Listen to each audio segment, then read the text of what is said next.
আমার আপনার নবীজি সাল্লাল্লাহু তাআলা আলাইহি ওয়াসাল্লাম কি সুন্দর একটি দোয়া করেছেন। পারলে আপনারা এই দোয়াটি ঠোঁটস্থ মুখস্থ করে নিন। নবীজি বলতেছেন, আল্লাহুম্মা ইয়া আল্লাহ বারিক লানা, আমাদের সকলকে এই রজব মাসে ফি রজব মাসে বরকত দান করো, ওয়া ফি শাবান, এবং আগামী শাবান মাসেও বরকত দান করিও, ওয়া বাল্লিগনা রমাদান, এবং রোজা আদায় করার জন্য আমাদের সকলকে ওই রমাদান মাস পর্যন্ত পৌঁছে দিও। বাবাজি আপনাদের বলতে চাই, এই রজব মাস এবং পরবর্তী মাস শাবান, তার পরবর্তী মাস হচ্ছে রমাদান। এই তিনটি মাস অত্যন্ত গুরুত্বপূর্ণ মাস, এই তিনটি মাস অত্যন্ত স্পেশাল মাস, যার জন্য নবীজি সাল্লাল্লাহু তাআলা আলাইহি ওয়াসাল্লাম এই তিনটি মাসে বরকত আল্লাহর কাছে চেয়েছেন। আমার বাবাজি আপনাদেরকে বলে যাই, আমার আপনার নবীজি আর একটা বাক্য উচ্চারণ করেছে, আর একটা কথা বলেছে, ওই কথাটা আপনাদের সম্মুখে উপস্থাপন করে দিই। নবীজি বলতেছে, রজাবু শাহরুল্লাহ ওয়া শাবানু শাহরি ওয়া রমাদানু শাহরু উম্মতি। বাবাজি আমার আপনার নবী বলতেছে, রজব মাস হচ্ছে আল্লাহর মাস, আর শাবান মাস হচ্ছে আমি নবীর মাস, আর রমাদান মাস হচ্ছে আমি নবীর উম্মতদের মাস।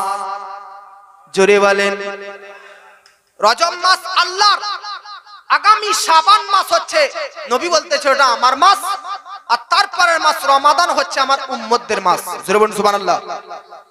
আজ আল্লাহ আমাদেরকে তৈরি করেছে, আপনি জানেন আকাশ তৈরি করেছে, চন্দ্র সূর্য তৈরি করেছে, নক্ষত্র গ্রহ তৈরি করেছে, আল্লাহ পাক বড় বড় পাহাড় পর্বতমালাকে তৈরি করেছে, গাছপালাকে তৈরি করেছে, বিভিন্ন রকমের শাকসবজি তৈরি করেছে, নানান রকমের গাছ তৈরি করেছে। বড় বড় বেরাদার নে মিল্লাত ইসলামী আল্লাহ সমুদ্র দরিয়া তৈরি করেছে। अब अल्लाह के जिज्ञासा करलाम, अल्लाह ये सूरज, ये चंद्र, ये नक्षत्र, ये ग्रह, ये गैलेक्सी, ये यूनिवर्स, ये बेटलजुइस, ये प्रॉक्सिमा सेंटाई, ये अल्फा सेंटाई, ये गाछ, ये पाला, ये पशु, ये पक्षी, ये नानान धरनेर শাকসবজি, এত কিছু তুমি বানাইলা কার জন্য? বানালা কেন? তৈরি করলা কেন? তো আল্লাহ পাক বলতেছে, ইয়া আসমান, ইয়া জমিন, ইয়া চাঁদ, ইয়া সূর্য, ইয়া গাছ, ইয়া পালা, ইয়া পশু, ইয়া পক্ষী, ইয়া সকল জিনিস তৈরি করেছি মানব জাতির জন্য, মানুষদের জন্য, ইনসানদের জন্য, মানব জাতির জন্য। আর আল্লাহ তুমি মানব জাতিকে তৈরি করলা কেন? তো আল্লাহ পাক বলতেছে, ওয়ামা খালাকতুল জিন্না ওয়াল ইনসা ইল্লা লিয়াবুদুন, আমি মানব জাতির জন্য সকল কিছু তৈরি করলাম, আর মানব জাতিকে আমি আল্লাহর ইবাদত করার জন্য তৈরি করলাম। জোরে বলেন। তাহলে আল্লাহ রাব্বুল আলামিন ব্রাদার নে মিল্লাত ইসলামিয়া এই সকল কিছু তৈরি করেছে মানব জাতির জন্য, আর আমরা মানব জাতিকে তৈরি করেছে আল্লাহর ইবাদত করার জন্য। জোরে বলেন। আব্বাজি মিল্লাত ইসলামিয়া আপনাদেরকে বলতে চাই, বাবাজি এটা হচ্ছে পবিত্র রজব মাস, পরবর্তী মাস হচ্ছে শাবান মাস, তার পরবর্তী মাস হচ্ছে রমাদান মাস। তাহলে আপনারা শুনলেন এই তিনটি মাস অত্যন্ত গুরুত্বপূর্ণ, তার জন্য এই তিনটি মাসকে কেন্দ্র করে নবীজির হাদিস পর্যন্ত লিপিবদ্ধ রয়েছে, এবং এই তিনটি মাসকে কেন্দ্র করে নবীজি আল্লাহর কাছে বরকত বৃদ্ধি চেয়েছেন, বরকতের দোয়া করেছেন। এবার আপনাদেরকে বলে দিই, এই তিনটি মাস যেমন গুরুত্বপূর্ণ, তখন এই তিনটি মাসের মধ্যে তিনটি রাত পর্যন্ত গুরুত্বপূর্ণ রয়েছে। এই রজব, শাবান, রমাদান যেমন এই তিনটি মাস গুরুত্বপূর্ণ মাস, তেমন এই তিনটি মাসের মধ্যে তিনটি রাত আছে অত্যন্ত গুরুত্বপূর্ণ। এবার আপনাদেরকে বলে দিই, রজব মাসের মধ্যে একটা গুরুত্বপূর্ণ রাত রয়েছে, শাবান মাসের মধ্যে একটা গুরুত্বপূর্ণ রাত রয়েছে, রমাদান মাসের মধ্যে একটা গুরুত্বপূর্ণ রাত। এবার শুনেন ব্রাদার, রমাদান মাসের গুরুত্বপূর্ণ রাতের নাম কি? শবে কদর। শাবান মাসের গুরুত্বপূর্ণ স্পেশাল রাতের নাম হচ্ছে শবে বারাত। আর এই রজব মাসের গুরুত্বপূর্ণ রাতের নাম হচ্ছে শবে মেরাজ। জোরে বলেন। তাহলে বাবাজি এবার আপনারা আমার সঙ্গে সঙ্গে বলেন তো, রমাদান মাসের স্পেশাল রাতটির নাম কি বলেন? শবে কদর। কি বলেন? শবে কদর। আর শাবান মাসের স্পেশাল রাতটার নাম কি বলেন? শবে বারাত।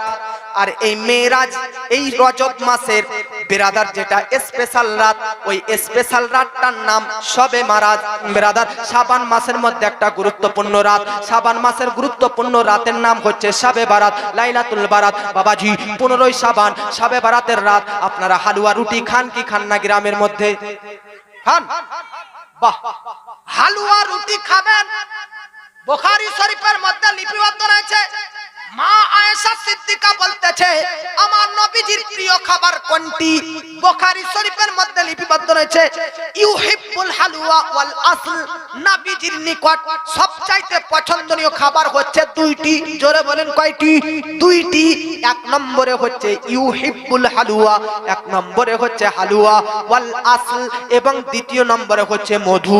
বাবাজি নবীজির পছন্দনীয় খাবার হচ্ছে মধু, আর নবীজির দ্বিতীয় নম্বর খাবার পছন্দনীয় হচ্ছে হালুয়া।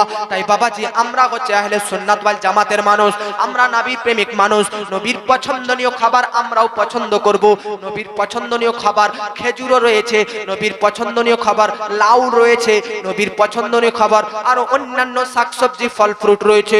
কিন্তু বুখারী শরীফের মধ্যে যে দুইটি পছন্দের খাবারকে বেরাদার ইমাম বুখারী জমা করেছে, ওই দুইটি খাবারের মধ্যে এক নম্বরে যেটা বর্ণিত রয়েছে সেটাই হচ্ছে হালুয়া। তাই বাবাজি হালুয়া খাবার নবীজির সুন্নাত, তাই সুন্নাত ভাবে বেরাদার আপনারা 15 শাবান শবে বরাতের রাত্রে দিনে খাবেন। তবে আপনারা একটা কথা মনে রাখবেন বাবাজি, এই শবে বরাতের রাত্রিটাকে কেউ বেরাদার কুকর্ম দ্বারা কেউ খারাপ ভাবে অতিবাহিত করবেন না।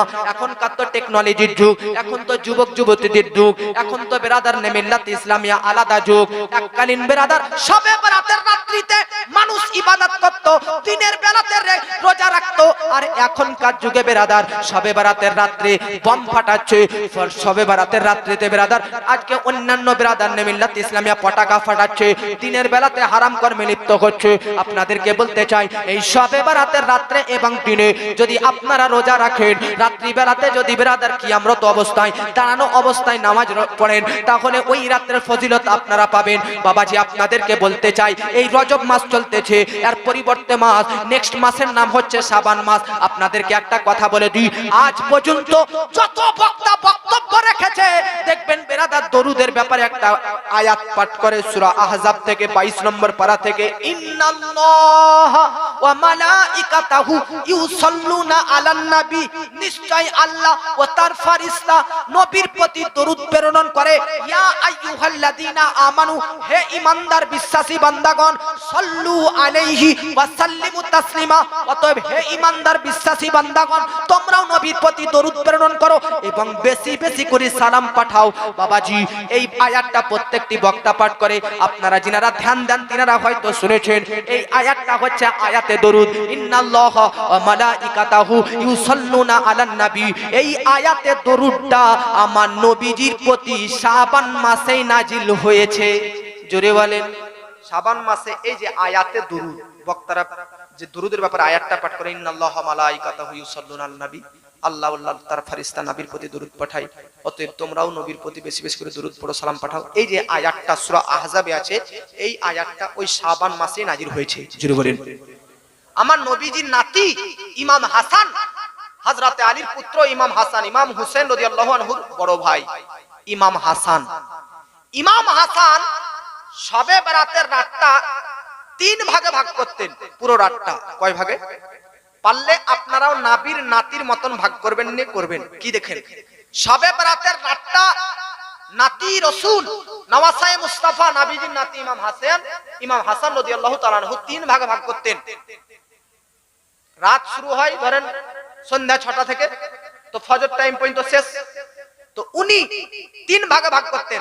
ধরেন 6টা থেকে রাত 9টা পর্যন্ত এক ভাগ, 9টা থেকে রাত 12টা একটা ভাগ, 12টা থেকে ফজরের টাইম 4টা 3টা পর্যন্ত একটা ভাগ।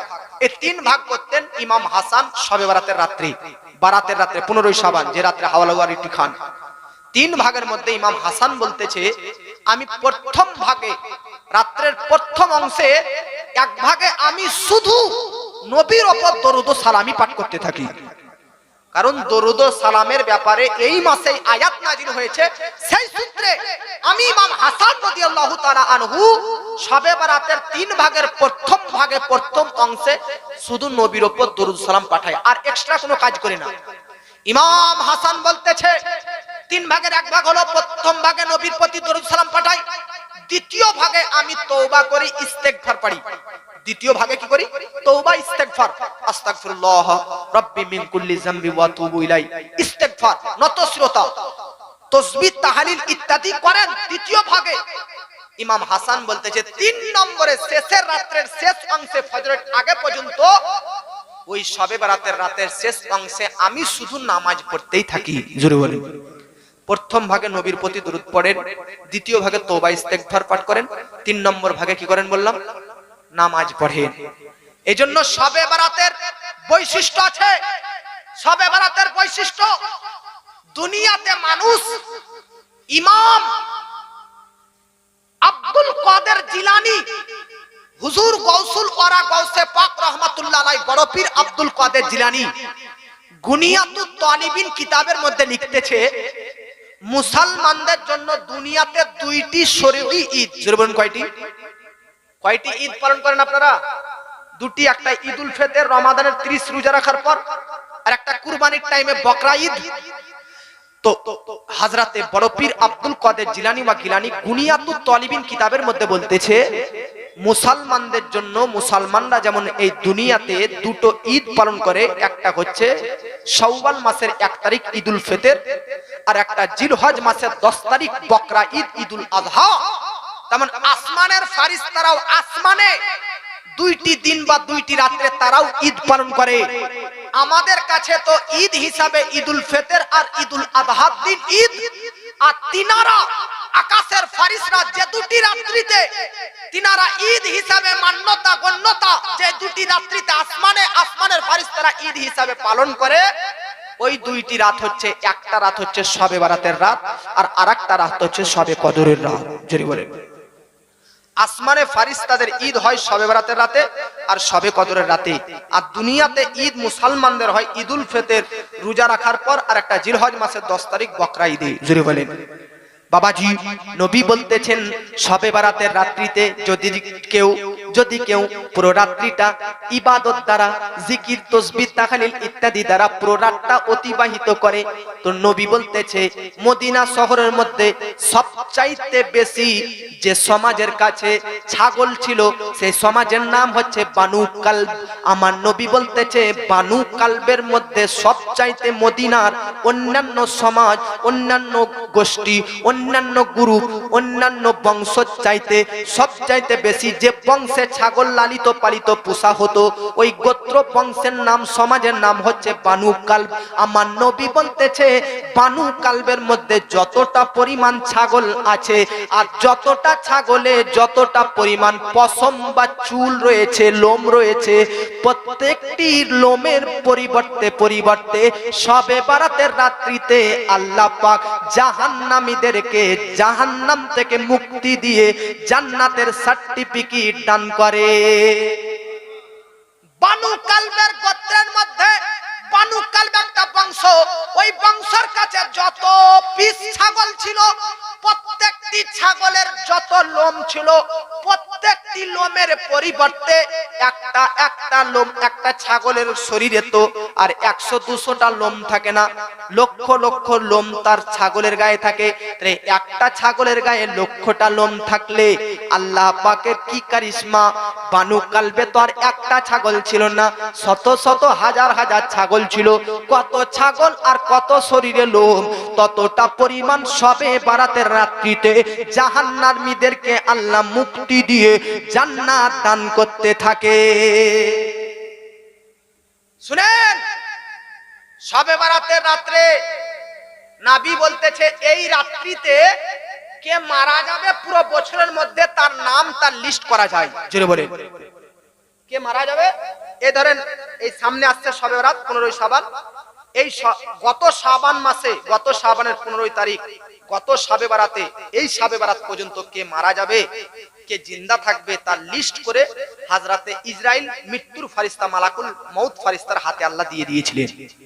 আবার নতুন লিস্ট এই শবে বরাতে ইসরাইল ফেরেশতা পাবে যে আগামী বছরে কে কতদিন বাঁচবে, কে কতদিন জিন্দা থাকবে। আল্লাহ এই শবে বরাতের রাত্রিতে কার তাকদিরে, ভাগ্যে কতটা জীবিকা রিজিক অর্জন হবে সেটাও আল্লাহ লিখে দিবে। অতএব বাবাজি, আপনাদেরকে বলতে চাই শবে বরাতের রাত্রিটাতে একটু ভালোভাবে কাটাবেন, আল্লাহর দরবারে নতশিরতা অবলম্বন করবেন, সাজদাতে পড়ে একটু কান্না করবে। যাক ব্রাদার, আমি সংক্ষিপ্ত আকারে শাবান মাসের গুরুত্বপূর্ণ রাত শবে বরাত সম্পর্কে বললাম। আর বাবাজি, শাবান মাসের গুরুত্বপূর্ণ রাত শবে বরাত, রমাদান মাসের গুরুত্বপূর্ণ রাত শবে কদর, আর রজব মাস এই যে মাসটাতে আপনারা অতিবাহিত করতেছেন, আপনারা এই মাসটার মধ্যে একটা গুরুত্বপূর্ণ রাত, সে রাতের নাম শবে মারাজ। 26শে রজব, 26 দিবাগত রাত, 27 রজব। ওই রজবের রাত্রিতে, ওই 27 রজবে আমার নবীজি হিজরত করার 2 বছর আগে আর নবুয়াত প্রচার করার 11তম বছরে, অতএব আমার নবীজি 40 বছর বয়সে নবুয়াত ইসলাম প্রচার করতে লাগলেন। আর 11 বছর পর, অর্থাৎ নবীজির যখন 51 বছর বয়স, আর 2 বছর পর নবীজি মক্কা ছেড়ে মদিনা যাবেন। ওই 51 বছর বয়সে নবীজি তিনার চাচাইতো বোন হযরতে আলীর নিজের বোন হযরতে উম্মে হানি রাদিয়াল্লাহু তাআলা আনহা, তিনার বাড়িতে এশার নামাজ আদায় করে নবীজি বিশ্রাম করতেছেন। আল্লাহ জিবরিল আলাইহিস সালামকে প্রেরণ করলেন, যাও মুস্তাফাকে ডেকে আনো, সে মুস্তাফাকে আমি আল্লাহ নিজের দিদার দর্শন দিব। জোরে বলেন। এই সেই রজব মাস, এই রজব মাসে আপনারা খাজা গরিব নওয়াজের উরুস পালন করলেন 6 রজব। হিন্দাল ওলি আতায়ে রাসূল খাজায়ে খাজগান খাজা মুঈনুদ্দিন হাসান চিশতি সঞ্জারি রাহমাতুল্লাহ আলাইহি, ও খাজা মুঈনুদ্দিন চিশতি যে খাজা গরিব নওয়াজের জন্ম হয়েছিল ইরান দেশের সানজার নামক এলাকাতে 537 হিজরিতে। ও খাজা গরিব নওয়াজ যেই দিন জন্মগ্রহণ করেছিলেন, সেই দিন তিনার মা বলতেছেন, এই সেই সন্তান যে আমার পেটে যখন ছিল, তখন পেটে থাকাকালীন আল্লাহর জিকির করত, আমি মা কান দ্বারা শুনতে পেতাম। বাবাজি, আজকালকার মায়ের পেটে বাচ্চারা কি আল্লাহ তসবিহ পাঠ করে? জোরে বলেন, করে? আজকালকার ছেলে মেয়েরা পেটের মধ্যে থেকে বার হওয়া মাত্র তো ফ্রি ফায়ার খেলবে, পাবজি খেলবে। বাবাজি, আজকালকার ছেলে মেয়েরা, ব্রাদার কি বলবো, আজকালকার মা এবং আব্বারাই তো ঠিক নেই। তখনকার মা বাপ সেই রকম ছিল, এজন্য তিনাদের ছেলে মেয়েরাও সেই রকম হয়েছে। আপনারা যিনারা আব্বা আছেন আর যিনারা মা আছেন, নিজেদের চরিত্রকে ঠিকঠাক রাখুন, তাহলে সন্তানও নেক সন্তান জন্ম নেবে। চরিত্রহীন মায়ের গর্ভে চরিত্রহীন পুরুষের বাপের আজকে সন্তান কখনো চরিত্রবান সন্তান হতে পারে না, নেক সন্তান হতে পারে না, সুপুত্র হতে পারে না, ওটা তো খারাপ সন্তান হবেই হবে। বাপ মার খারাপ কাজ করার প্রভাব সন্তানের উপর কিছুটা পড়ে। আমার বাবাজি গরিব নওয়াজ একদিন বেরাদার কয়েকজন ব্যক্তি বেধর্মীদেরকে মুসলমান বানিয়ে বাড়ির দিকে ফিরলেন, বাড়ির দিকে আসলেন। মাকে এসে বলতেছে, মায়ের নাম ছিল গরিব নওয়াজের মাহিনুরকে বলতেছে গরিব নওয়াজ, খাজা গরিব নওয়াজ তিনার মা মাহিনুরকে বলতেছে, মা আজকে গর্ভ করতেছে আমি, এটা আমার গর্বের বিষয়। তো মা জিজ্ঞাসা করতেছে, বেটা গর্ভ কেন করতেছি? তো গরিব নওয়াজ বলতেছে, তোমার এই বেটার হাত দ্বারাতে আজ কয়েকজন বেধর্মী তাদের বাতিল ধর্ম ত্যাগ করে ইসলাম ধর্ম গ্রহণ করে নিয়েছে। মা বলতেছে, বেটা না না না, এটা তোর গর্ভের বিষয় নেই, তোর গর্ভের বিষয় নেই, এটা তো আমার গর্ভের বিষয়, এটা তো আমার গর্ভের বিষয়, এটা তো আমার অবদান, এটা তো আমার অবদান। তো গরিব নওয়াজ মুচকি হেসে বলতেছে, মা আমি মানুষের দ্বারে দ্বারে গিয়ে পরিশ্রম করে ইসলামের বার্তাগুলো পৌঁছালাম, তারপর মানুষরা ইসলাম ধর্ম গ্রহণ করলো, আর আপনি বলতেছেন এটা আমার অবদান নেই, তোমার অবদান, আপনার অবদান। মা এটা আপনার গর্বের বিষয়, এটা ব্যাপারটা কি? তো গরিব নওয়াজকে তিনার মা বলতেছে, ও সন্তান শুনে নাও, তুমি যখন আমার কোলেতে ছিলে, তুমি যখন বাচ্চা 2 বছরের সন্তান ছিলে, আমি মাহিনুর তোমার মা তোমাকে যখনই আমার দুধ পান করাতাম, তখনই দুধ পান করার আগে উজু করে করে দুধ পান করাতাম।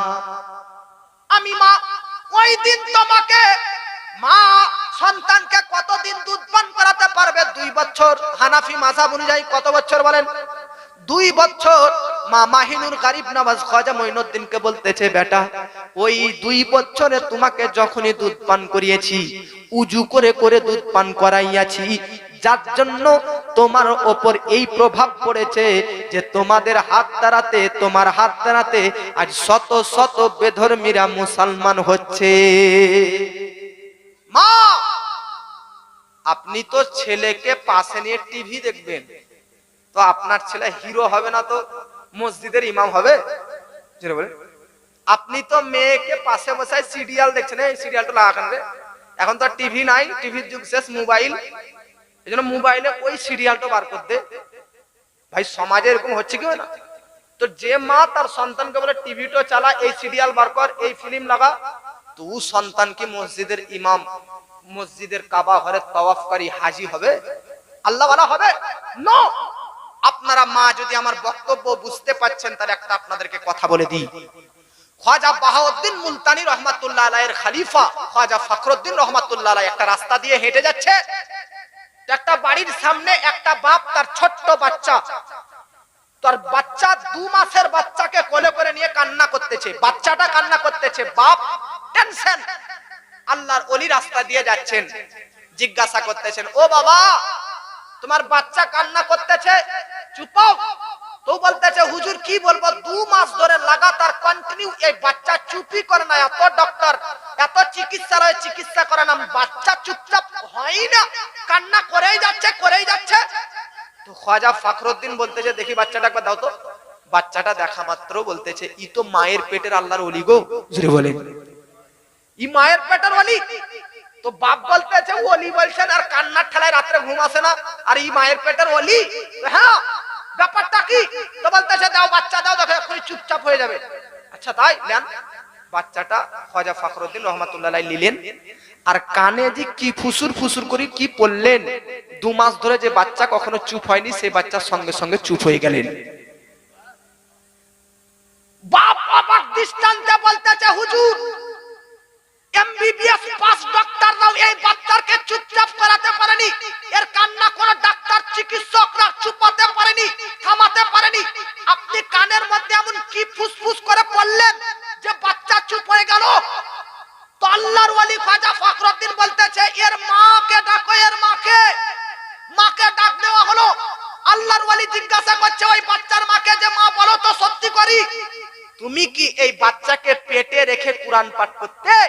তো মা বলতেছে, হ্যাঁ, আমার বাচ্চা যখন পেটে ছিল, উঠতে বসতে চলতে ফিরতে সকাল সন্ধ্যা দুপুর বৈকাল রান্না করার সময় ঝাড়ু দেওয়ার সময় অল টাইম 24 ঘন্টা শুধু কোরআনের আয়াতই পাঠ করতাম, কোরআনই পড়তাম। তো আল্লাহর ওলি তার বাপকে বলতেছে, শুনো, এই বাচ্চার মা তাকে পেটে রেখে এত কোরআন পড়েছে, এত কোরআন পড়েছে যে পেটে বাচ্চা তার মায়ের কোরআন শুনে শুনে অভ্যাস হয়ে গেছিল।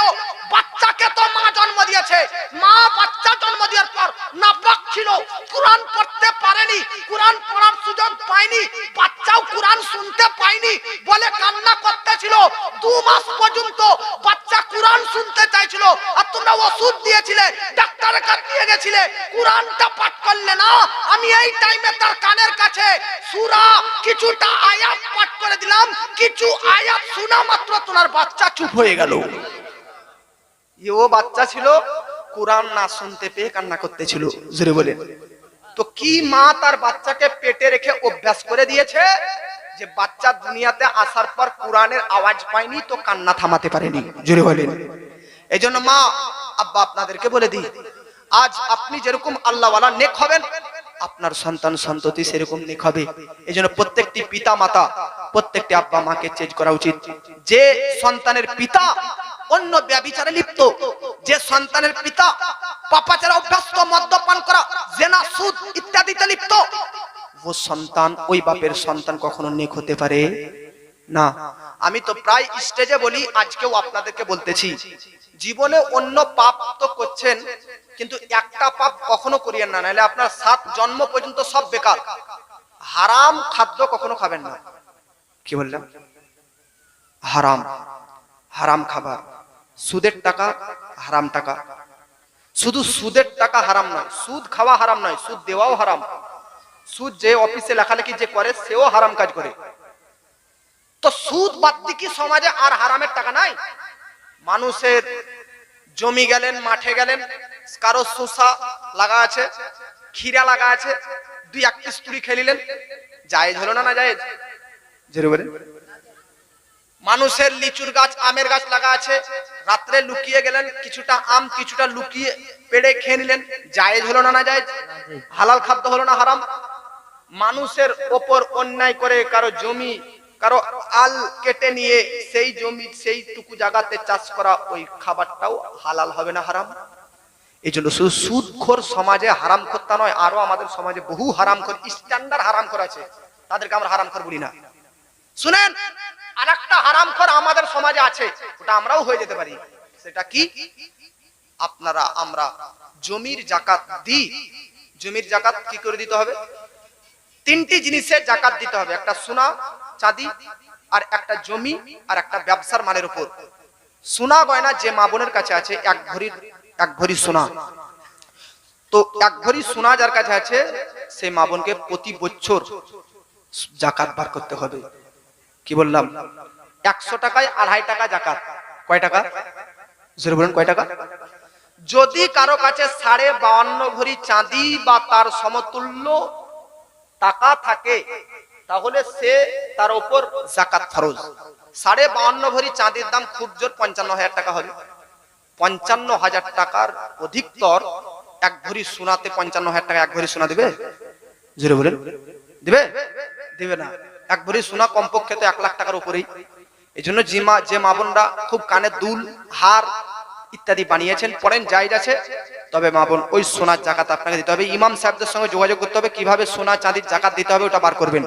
তবে হ্যাঁ, জমির জাকাত কিভাবে দিতে হবে? জমিতে যে কোনো ফসল উৎপন্ন হবে, ওই ফসলের 10 ভাগের 1 ভাগ জাকাত দিতে হবে। আলু হোক, পটল হোক, গম হোক, ধান হোক, ঝিঙা হোক, টমেটো হোক, হ্যাঁ শসা হোক, যে কোনো ফসল হোক, 10 কিলো যদি আপনার হয় তো 10 কিলোর মধ্যে 1 কিলো জাকাত দিতে হবে। কত বাড়িতে জমিতে পটল চাষ করে, পটলের উসুর বার করে না, একেবারে উসুর।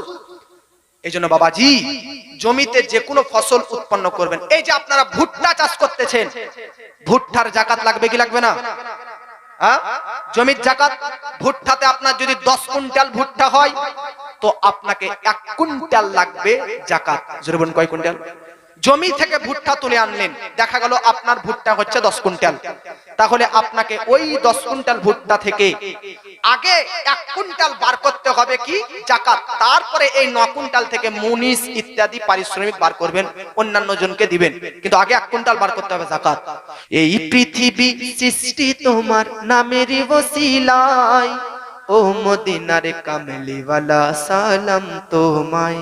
জুড়ে বলেন, এই পৃথিবী সৃষ্টি তোমার নামেরই ওসিলায়, ও মদিনার কামলিওয়ালা সালাম তোমায়। আমার বাবা, রজব মাসের গুরুত্বপূর্ণ রাত হচ্ছে শবে বরাত। এই রজব মাসটা কয়েকটা দিক দিয়ে ব্রাদার ফজিলতপূর্ণ। একটা দিক তো গরিব নওয়াজ খাজা গরিব নওয়াজ এই রজব মাসের 14 তারিখ জন্মগ্রহণ করেছিলেন, আবার এই রজব মাসের 6 তারিখে ইন্তেকালও করেছেন। আব্বাজি আমার, এই রজব মাসে আল্লাহর নবীর সাহাবী, নবীজির সাহাবী হযরতে সালমান ফারসির ইন্তেকাল এই রজব মাসে তিনারও উরুস হয়। এই রজব মাসে নবীজির চাচা হযরতে আব্বাস রাদিয়াল্লাহু তাআলা আনহুর উরুস পালিত হয়। এই রজব মাসে নবীজির সাহাবী হযরতে ইমাম জাফর সাদিক রাদিয়াল্লাহু তাআলা আনহুর পুত্র ইমাম মুসা কাজিম, ইমাম হুসাইনের নাতি বিরাদার তিনারও উরুস পালিত হয়। জোরে বলে। আচ্ছা, তাহলে এই রজব মাসের যেটা কয়েকটা এই রজব মাসে গুরুত্বপূর্ণ ঘটনা ঘটেছে, তবে স্পেশাল হিসাবে যে রাত, ওই রাতটা হচ্ছে মেরাজের রাত। জোরে বলুন, কি রাত? শবে মেরাজ। আগামীতে আসছে 27 রজব, 26 দিবাগত রাত। দুনিয়াকে পাড়ি দিয়ে আমার নবী আসমান ভ্রমণ করেছেন, ওর নাম হচ্ছে শবে মেরাজ।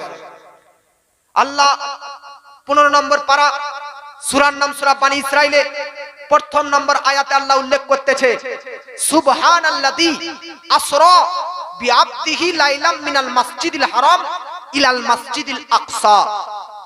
নবীর মেরাজের সফর কুরআনের মধ্যে কতটুকু বর্ণনা রয়েছে? মক্কা থেকে ফিলিস্তিন পর্যন্ত, আর ফিলিস্তিন থেকে আল্লাহর কাছ পর্যন্ত আসমানের সফর করা, জান্নাত জাহান্নাম দর্শন করা, লৌহ কলাম আরশ কুরসি পরিদর্শন করা, এই সফরগুলো কুরআনে নেই, অথেন্টিক হাদিসে মাশহুরা মুতামাদার মধ্যে লিপিবদ্ধ রয়েছে। জুরি বলে, কুরআনে মেরাজের সফর কতটুকু আছে ওইটুকু আপনাদের সম্মুখে পাঠ করতেছি। আল্লাহ পাক বলতেছে, সুবহানাল্লাযী পবিত্র ওই সত্তা, যে সত্তা যে আল্লাহ নিয়ে গেছে লাইলান একটা রাত্রের মধ্যে বিআবদিহি তার প্রিয় বান্দা মুহাম্মদকে মিনাল মসজিদুল হারাম, মসজিদুল হারাম মক্কার কাবা শরীফের নিকট থেকে ইলাল মসজিদুল আকসা ফিলিস্তিনের মসজিদুল আকসা পর্যন্ত। জোরে বলেন। আমার নবীকে আল্লাহ পাক মিরাজের সফর কোরআনের মধ্যে যতটুকু বর্ণনা করেছে, মক্কা থেকে ফিলিস্তিন এতটুকু সফর বর্ণনা করেছে। আল্লাহ পাক বলতেছে একটা রাত্রের মধ্যে বাবাজি আল্লাহ পাক রব্বুল আলামিনের নবী সাল্লাল্লাহু আলাইহি ওয়াসাল্লাম মিরাজ সম্পূর্ণ করে সকাল বেলাতে আরবের মধ্যে মক্কা নগরের মধ্যে এলাকার মধ্যে প্রকাশ করলেন যে আমি নবী একটা রাত্রের মধ্যে বাইতুল মুকাদ্দাস থেকে ঘুরে আসলাম। তো সবার মধ্যে ব্রাদার নে মিল্লাত ইসলামিয়া হট্টগোল তৈরি হয়ে গেল, কথাবার্তা হতে লাগলো। তার কারণ মক্কাবাসী বলতে লাগলো নবী কিভাবে একটা রাত্রে ফিলিস্তিন ঘুরে আসতে পারে। তার কারণ হচ্ছে তৎক্ষণাৎ যুগে নবীর যুগে কেউ যদি মক্কা থেকে ফিলিস্তিন উটের পিঠে চেপে যেত তো টাইম লাগতো 40 রাত। জোরে বলুন কয় রাত? 40 রাত। কিন্তু আল্লাহ পাক বলতেছে নবীকে একটা রাত্রের মধ্যে মক্কা টু ফিলিস্তিন, মসজিদুল হারাম টু মসজিদুল আকসা ঘুরিয়েছি। তাই বেরাদার মক্কার কোনো মানুষ মানলো না, অস্বীকার করতে লাগলো, অমান্য করতে লাগলো। আমার নবীজি সাল্লাল্লাহু তাআলা আলাইহি ওয়াসাল্লাম যেমনই বলতে লাগলো বেরাদার যে আমি ঘুরে এসেছি বাইতুল মুকাদ্দাস থেকে, কেউ মানলো না। আবু জেহেল মানলো না, উতবা উতাইবা মানলো না, আবু লাহাব মানলো না। সবাই নবীজির কথা নিয়ে ঠাট্টা করতে লাগলো, সবাই নবীজির কথা নিয়ে বেরাদার তামাশা করতে লাগলো। কিন্তু আপনাদেরকে বলে দিই, যখন এই সংবাদটি, এই খবরটি নবীজির প্রথম সাহাবী, নবীজির প্রথম খলিফা হযরতে আবু বকর সিদ্দিক রাদিয়াল্লাহু তাআলা আনহুর নিকট পৌঁছে যায়, হযরতে আবু বকর সিদ্দিকের কাছে এই সংবাদ পৌঁছে যায়। আবু বকরকে জানানো হয়, আবু বকর তুমি কি জানো মুহাম্মদ কি বলতেছে?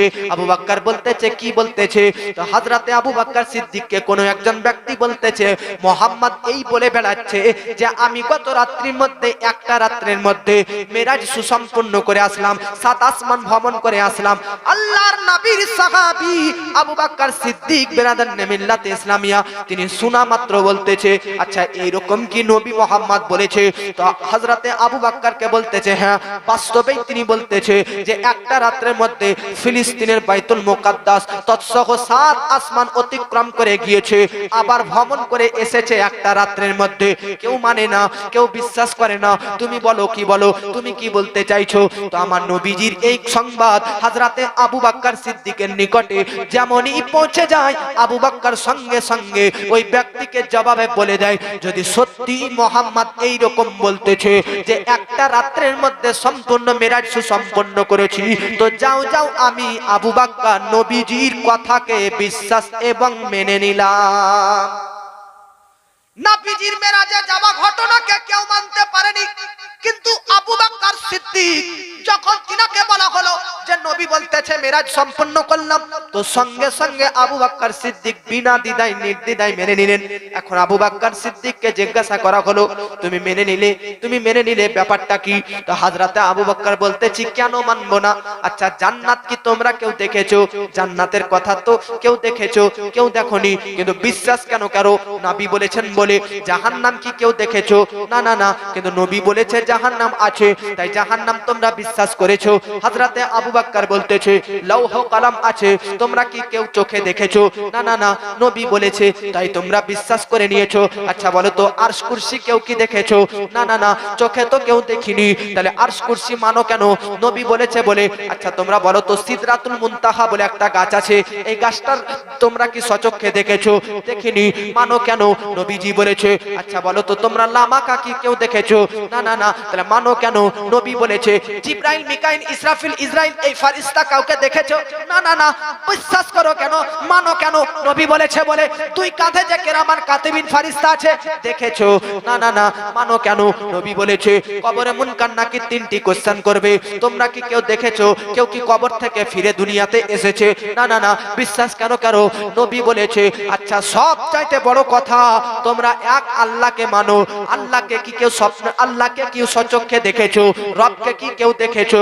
তো সবাই বলতেছে না, রবকে কেউ দেখেনি। তখন আবু বকর বলতেছে যে মুস্তাফা রব আছে বলেছে, বিশ্বাস করে নিয়েছি। সে মুস্তাফা যদি বলে একটা রাতের মধ্যে বাইতুল মুকাদ্দাস থেকে 7 আসমান পার করে ওই আল্লাহকে দেখে আবার ফেরত এসেছি, তাহলে এটা অবিশ্বাসের কি ব্যাপার আছে? এটাও আবু বকর মেনে নিয়েছে। জোরে বলে। আমার নবীজির মেরাজ সুসম্পন্ন হয়েছে মক্কা থেকে শুরু, কিন্তু কুরআনে আসমানে যাওয়াগুলো ঘটনা প্রকাশ্য নেই। কুরআনে আছে খালি মক্কা থেকে ফিলিস্তিন পর্যন্ত। কেন?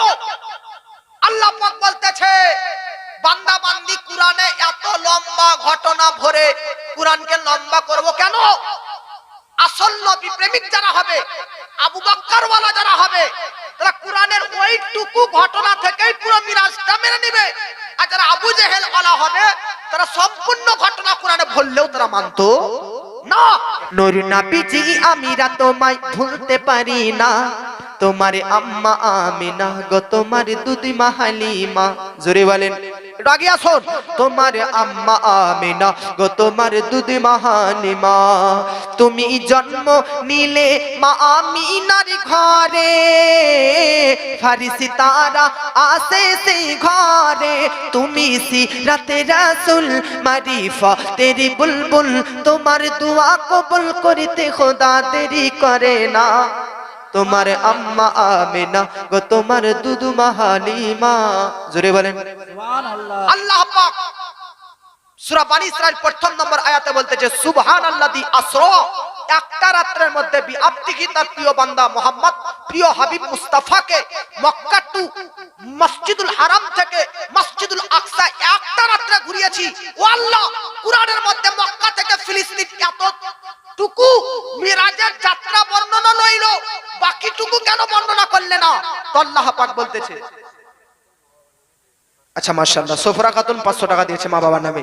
আল্লাহ পাক বলতেছে মক্কা থেকে ফিলিস্তিন 40 রাতের রাস্তা, একটা রাত্রে নবীজির যদি ফিরে আসা অসম্ভব না হয়, ইম্পসিবল না হয়, অবাস্তব না হয়, তাহলে ওই একটা রাত্রের মধ্যে 7 আসমান ঘুরে আসা এটা কিভাবে অসম্ভব হতে পারে? জোরে বলেন। আমার নবীজি মক্কা থেকে মিরাজ সুসম্পন্ন, মক্কা থেকে মিরাজ মক্কার যাত্রা শুরু করেছেন। নবীজি মক্কা যখন মিরাজ শুরু করবেন, তখন আমার আপনার নবীজি সিনা চাক বক্ষ বিদারণ করা হয়েছিল। জোরে বলেন। কেউ যদি মারা যায় অ্যাক্সিডেন্ট হয়ে বিষ খেয়ে গলায় দড়ি দিয়ে, তার পোস্টমর্টম হয়। পোস্টমর্টম কিভাবে হয় আপনারা দেখেছেন না জানেন? এই গলা থেকে নাভি পর্যন্ত পুরো চামড়া ফেড়ে ভিতর থেকে কলিজা ফুসকা বার করে কিছুটা অংশ ডক্টররা নিয়ে নেয়, বাকিটুকু ভরে আবার সেলাই করে দেয়। আমার আপনার নবীজি সাল্লাল্লাহু আলাইহি ওয়াসাল্লাম মেরাজে যখন যাবেন, তখন আমার নবীজির বুককে ফেড়ে নুরি ফারিস্তারা আসে, বুককে খুলে বুকের ভিতর থেকে যত হৃৎপিণ্ড কলিজা সবকিছু বার করে সোনার প্লেটে রেখে সেইগুলো জমজমের পানি দ্বারা ধৌত করে পবিত্র করে আবার নবীজির সিনাতে সেট করে দিলেন।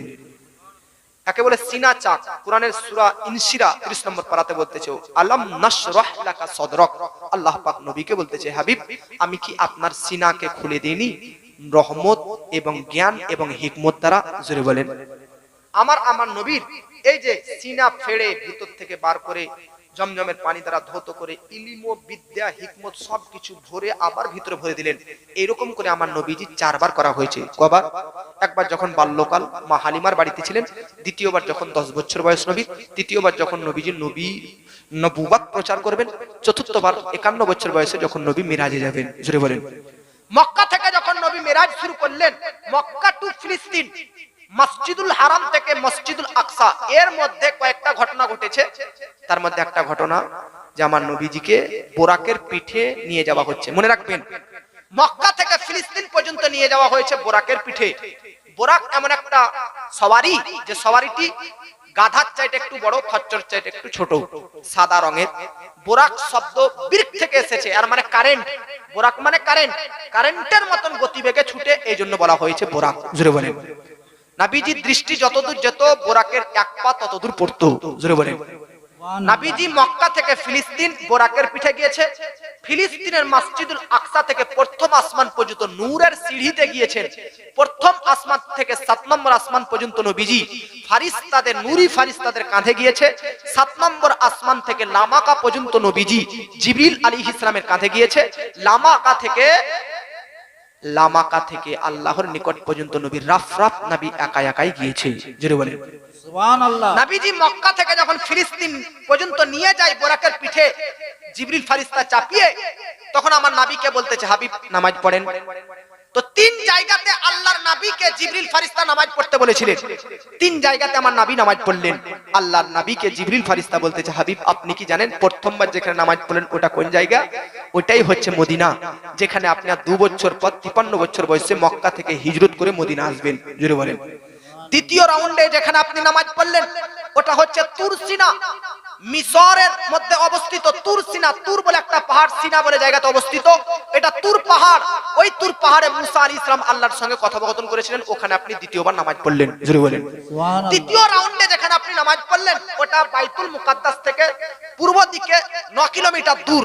সেটা হচ্ছে বাইতে লাহাম, যেটা হচ্ছে হযরত ঈসা আলাইহিস সালামের জন্মভূমি, মাতৃভূমি। জোরে বলেন। আমার নবী সাল্লাল্লাহু আলাইহি ওয়াসাল্লাম বাইতুল মুকাদ্দাস ঢুকবেন, একটা বুড়ি অত্যন্ত বৃদ্ধা বয়স্কা নারী বসে আছে, তার দিকে নবীজি যাবেন। জিবরিল ফারিস্তা বলতেছে নবীজি যেন না, আপনি আগে বাড়েন। আবার আগে বাড়তে যাবেন তো এক ব্যক্তি নবীকে বলতেছে হালুম্মা ইয়া মুহাম্মদ, এদিকে একবার এসো তো। তো জিবরিল ফারিস্তা নবীকে বলতেছে নবীজি ওর দিকে ধ্যান দেন, আপনি আগে বাড়েন। নবীজি চলে যাবেন। আবার একটু যাওয়ার পর 3 জন ব্যক্তি নবীকে সালাম করতেছে, আসসালামু আলাইকা ইয়া আউয়ালু, আরেকজন করতেছে আসসালামু আলাইকা ইয়া আখিরু, আরেকজন করতেছে আসসালামু আলাইকা ইয়া হাসিরু।